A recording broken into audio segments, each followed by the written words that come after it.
देखो, आज की दुनिया में इंटरनेट का यूज़ तो सभी लोग करते हैं, ठीक है। लेकिन क्या कभी सोचा है आखिर इंटरनेट का मालिक कौन है? क्योंकि इंटरनेट का कभी तो किसी ने तो आविष्कार किया होगा ना। और जब इसका आविष्कार हुआ तो आविष्कार करने वाला भी कोई होगा, और आविष्कार करने वाला है तो इसका मतलब मालिक भी कोई होगा। तो इसका मालिक कौन है? कभी ये बात दिमाग में आई है? देखो, मैं बताता हूँ। देखो, इंटरनेट का जो मालिक है ना, इसका दो जवाब हो सकते हैं। पहला कि इंटरनेट का मालिक कोई भी नहीं है, और दूसरा जवाब ये हो सकता है कि इंटरनेट के मालिक सभी है। जो इंटरनेट का यूज करते हैं ना, वो ही उसका मालिक है, क्योंकि वो अपनी मन मर्जी से मतलब इंटरनेट का यूज किसी भी वे में कर सकते हैं, ठीक है। वो उनके मालिक होते हैं, ठीक है।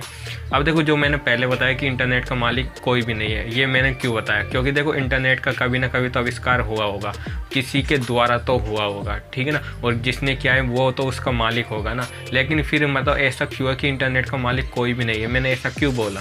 देखिए, असल में जो इंटरनेट का जो आविष्कार हुआ था वो अमेरिका में हुआ था, और अमेरिका में जो मतलब गवर्नमेंट है ना, उसके अंडर में चलने वाली कंपनी ने किया था। मतलब कि इंटरनेट को आविष्कार करने में जो खर्चा हुआ था उसने मतलब गवर्नमेंट का पैसा लगा हुआ था, ठीक है। गवर्नमेंट के द्वारा ही वो मतलब इन्वेंट हुआ था, इंटरनेट का वो आविष्कार हुआ था, ठीक है ना। अब देखो, जो भी गवर्नमेंट जो भी आविष्कार करती है ना, वो मतलब पब्लिक के लिए होती है। मतलब गवर्नमेंट पब्लिक की तो है ना, तो गवर्नमेंट का सब कुछ पब्लिक का होता है, ठीक है। लेकिन अगर कोई प्राइवेट कंपनी यदि इंटरनेट का यदि आविष्कार करती तो वो उसका पेटेंट करवा ली थी और मन माने जो पैसे में इसको बेचती, ठीक है। लेकिन जो कि एक सरकारी कंपनी द्वारा इसको इन्वेंट किया गया है, इसका आविष्कार किया गया है इंटरनेट का, ठीक है। इसलिए मतलब जो वो कंपनी थी, और वो कंपनी कोई बिजनेस करने की उनमें कोई लालसा नहीं होती, क्योंकि उनकी सैलरी हर महीने उनके बैंक अकाउंट में आ जाती है, ठीक है। तो वो मतलब उनकी नौकरी पक्की है, ठीक है ना। तो उनको कोई बिजनेस करने की वो लालसा नहीं रहती जैसे प्राइवेट कंपनियों को रहती है, क्योंकि प्राइवेट कंपनी जितना काम करेगी उस हिसाब से उनको पैसा दिया जाता है। लेकिन जो सरकारी कंपनी होती है, जो सरकार होती है,